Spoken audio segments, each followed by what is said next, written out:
Now, while the DNC is underway, Kamala Harris is busy campaigning. She held a rally about 90 miles away from the DNC venue, Milwaukee, where she again decried the state of the economy as if she's not part of the current administration. We believe in a future where we lower the cost of living for America's families. And when I am president, I will bring down the cost of groceries by making sure markets are competitive and fair. This tactic is working, but how long will the media allow her to divorce herself from her own past and from her own legacy as vice president and everything that came before it? Because she is almost campaigning as if she's the challenger. Until the bitter end, unfortunately. I think they're going to continue to provide cover for her. As we said, this election is about reality versus illusion. You know, people may like Trump personally, may like his policies, or they may not. But you know what they are. You know what he stands for and the vision that he proposes. And on this side, it is a bit of an illusion and chameleon-like nature. I also found it interesting that she's doubling down on the price caps, because that was the one instance of first policy proposal she put out, and it was widely panned, even by the left-leaning media. And she's doubling down on going after the grocery stores that have 1% to 2% margins, and I find that interesting. It's bizarre, but I think she feels so bulletproof because so much of the press she is getting is overwhelmingly positive. She's getting a lot more coverage than Trump at the moment. So I think she's thinking the stats are in her favour.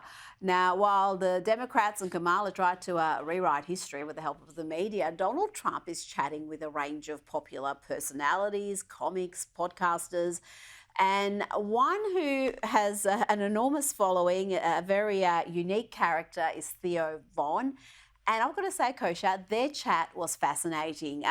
Listen to this exchange between wild child Theo and Donald Trump, who has never touched a drop of alcohol. They're discussing here cocaine. Well, No, I would just do cocaine. That was really, yeah. So not just, That's down and dirty, right? Yeah, and I mean, it was, But you don't anymore? No, I don't do it anymore, man, and I'm not doing it. Is it too much? Too much to handle? Some of the stuff started to get a real rattle in it, too. I don't know where we were even getting it from in this country, but yeah, it started to make me feel like I was a mechanic or something. So the thing you go back to then is alcohol for the most part. Right, yeah, but what I want probably is cocaine, but I know that if I have a drink, then it'll be like, okay, well, I had a drink, then I can do this. Is cocaine a stronger up? Yeah. Cocaine So you're way up with cocaine more than anything else you can think of. Cocaine will turn you into a damn owl, homie. You know what I'm saying? Yeah. You'll be out on your own porch, you know, and you'll be your own street lamp. You're freaking. And is that a good feeling? Well, no, it's a horrible. Miserable feeling. But you do it anyway, just like the guy you're saying with the scotch. I would encourage you to watch the whole thing. It's just a fascinating discussion. They talked about all sorts of other things, the economy, Harris, but I think we shouldn't underestimate the power of those sorts of interactions, because the reach these people have is enormous, whether you're talking about Joe Rogan or that Elon Musk chat he did last week, or Theo Von. Millions and millions will see that. It's two things, reach and range, that these conversations and formats provide. And it is tens of millions of people. Theo Von, Aiden Ross, who was a streamer a couple of weeks ago. And these are people that the mainstream consultants and advisors probably have no idea who they are, and it's going after people that now are old enough to vote. I don't know how many people from that age group, from their followership, it will turn out, but it could. And in a razor-thin margin election, that's really smart, high ROI. It doesn't cost him too much time or money to do these interviews. And you do see the range of the discussion. To your point, it was his conversational skills, Trump's, are quite underrated, because what makes him a good conversationalist is empathy. People don't say that about him, but you could see it, their empathy and curiosity, where he's a complete people. Curiosity was key there. Really key. And you see that with some of the chats where he's having, where you really are surprised, someone of his age and, you know, being a billionaire and being sort of He was genuinely interested in what it's like to do cocaine, and that was really unexpected, I think, in many ways. It wasn't all judgment, where you would expect, particularly someone who's a non-drinker, you would be a bit more judgmental of that discussion. And Theo Von, I think a lot of other enormously successful and influential personalities personalities like Joe Rogan, Elon Musk, they were from the left. They were Democrats, and they've kind of been red-pilled. And in this discussion, they did talk about Bernie Sanders and how the Democrats have treated him. Dude, I got so angry when they sidetracked Bernie a few years ago. That wasn't fair. It Happened to Bernie twice. yeah.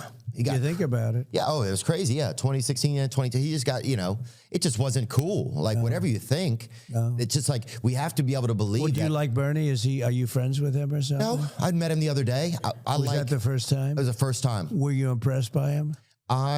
Yeah. One thing, he's still sharp, right? Oh, yeah, he's still He sharp. doesn't suffer from what Biden did. No. Mental dullness. Yeah. Right? I mean, Mentally got Biden it. is- And it's interesting because now that the Democrats have a younger candidate, they're trying to paint Trump as having cognitive decline and getting confused and not being physically, mentally fit for the job. They've switched that up real quick. And he is significantly older than Harris. Do you think that's going to be an issue coming to the poll? They're trying that because you're right, just based on the sheer facts, there's a 20-year difference between them. But I think everybody knows that not all 80-year-olds are alike, and even Bernie versus Biden or Trump versus Biden. So I'm not sure how much that'll make a difference to the people that ultimately come out, but it is a tactic that they're trying. And I think the bigger difference it makes is it's taken away one line of attack that the Trump campaign had. And even now he's prosecuting the case in that clip over there against Biden's age. And that's great, do it, but then I think pivot quickly to prosecuting the case against Kamala. And they can do it if she avoids interviews and press conferences, because when she's off the script, she's as ditzy as they come. Kosha Gada, thank you so much for your time this evening.